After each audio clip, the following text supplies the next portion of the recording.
हाल ही में 4 राज्यों के विधानसभा चुनाव परिणाम घोषित होने के बाद लगभग हर दूसरे पत्रकार और राजनीतिक विश्लेषक ने परिणाम पर चर्चा शुरू कर दी है और इन राज्यों में कांग्रेस की हार के लिए वे एक महत्वपूर्ण कारक उद्धृत कर रहे हैं कि कांग्रेस ने INDI गठबंधन से अन्य दलों के साथ गठबंधन नहीं किया, विशेष रूप से जहां भी यह संभव था।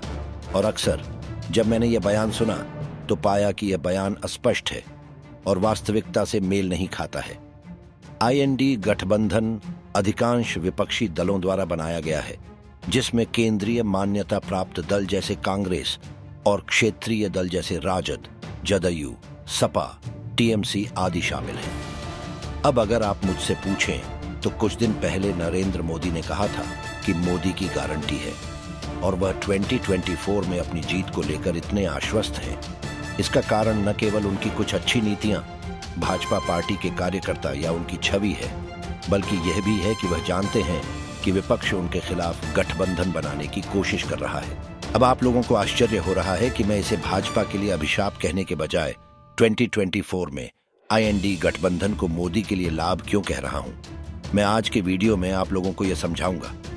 यदि आप अभी भी मेरा वीडियो देख रहे हैं और इसे पसंद करते हैं तो कृपया मेरे चैनल को सब्सक्राइब करें और दोस्तों और परिवार के सदस्यों के बीच वीडियो साझा करें।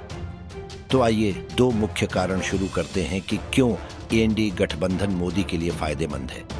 पहला कारण पार्टियों के बीच विश्वास का मुद्दा है। विपक्षी दल गठबंधन बनाने के लिए एक साथ आए, लेकिन उन्हें खुद से एक सवाल पूछना चाहिए, क्या वे वास्तव में एक दूसरे पर भरोसा करते हैं? और लगभग सभी पक्षों को नहीं ही उत्तर मिलेगा। INDI गठबंधन के बीच बड़े विश्वास के मुद्दे हैं। अगर हम पश्चिम बंगाल का उदाहरण लें तो वहां पहले TMC और लेफ्ट कांग्रेस के सहयोग के बीच मुकाबला होता था।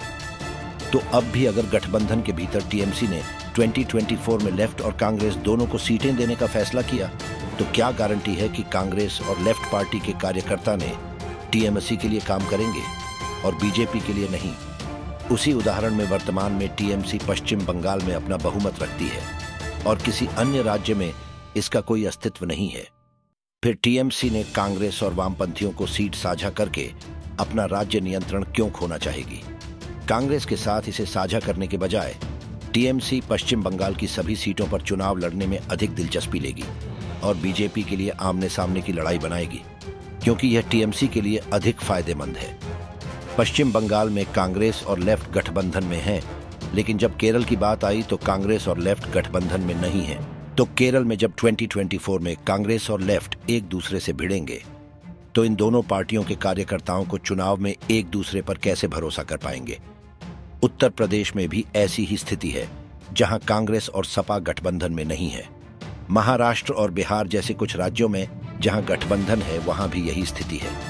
बिहार में नीतीश कुमार गठबंधन में बड़े भाई की भूमिका निभाना चाहते हैं, लेकिन समस्या यह है कि उनकी पार्टी के पास राजद से कम सीटें हैं। ऐसे में सीट शेयरिंग में राजद ज्यादा सीटें पाने का दावा कैसे छोड़ेगा? ऐसे में सीट बंटवारे में कांग्रेस को सबसे कम सीटें मिलेंगी।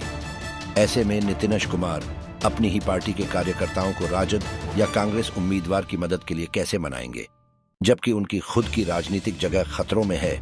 एक बात नीतीश कुमार जानते हैं कि जैसे ही आम चुनाव 2024 में राजद को अधिक सीटें मिलेंगी, राजद 2025 के विधानसभा चुनाव में जदयू को किनारे कर देगा। तो क्या ऐसी स्थिति में नीतीश कुमार राजद उम्मीदवार का समर्थन करने का जोखिम उठाएंगे? महाराष्ट्र में भी यही स्थिति है। शिवसेना और NCP की पार्टी में दरार के बाद अब कांग्रेस महाराष्ट्र में सबसे बड़ा विपक्षी दल है। तो ऐसे में क्या कांग्रेस आम चुनाव 2024 के लिए सीट बंटवारे पर अपना दावा छोड़ेगी? ऐसे में पिछली बार जहां भी उद्धव ठाकरे की शिवसेना ने जीत हासिल की थी, 2019 में क्या सीटों पर दावा छोड़ेगी उद्धव ठाकरे की शिवसेना? क्या शरद पवार के नेतृत्व वाली NCP के साथ भी ऐसा ही होगा? तो अब आप समझ सकते हैं कि विपक्षी दलों के बीच विश्वास का मुद्दा किस तरह मोदी को फायदा पहुंचाएगा। अब दूसरे कारण की ओर बढ़ें। दूसरा महत्वपूर्ण कारण है मोदी की लार्जर देन लाइफ इमेज।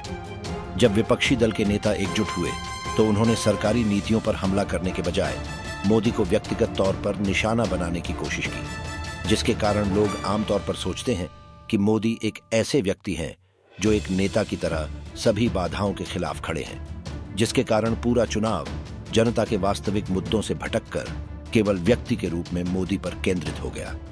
इसका एक अच्छा उदाहरण राहुल गांधी और अडानी गाथा है। राहुल गांधी ने मोदी और अडानी को भ्रष्टाचार के आरोप में फंसाने की कोशिश की, लेकिन लोगों ने देखा कि कांग्रेस के नेतृत्व वाली सरकार के मुख्यमंत्री भी अडानी के साथ काम करते हैं, राज्य में उनका निवेश लेते हैं और उनके साथ मंच भी साझा करते हैं। फिर कांग्रेस को उम्मीद है कि इस तरह के आरोप मोदी के खिलाफ काम करेंगे। छवि को नुकसान पहुंचाने के बजाय ये मोदी की छवि को इस हद तक बढ़ा देता है कि मोदी ऐसे व्यक्ति हैं जो कुछ भी करके दिखाएंगे। तो अब आप लोग समझ गए होंगे कि कैसे ये दो कारण मोदी को 2024 जीतने में मदद करेंगे।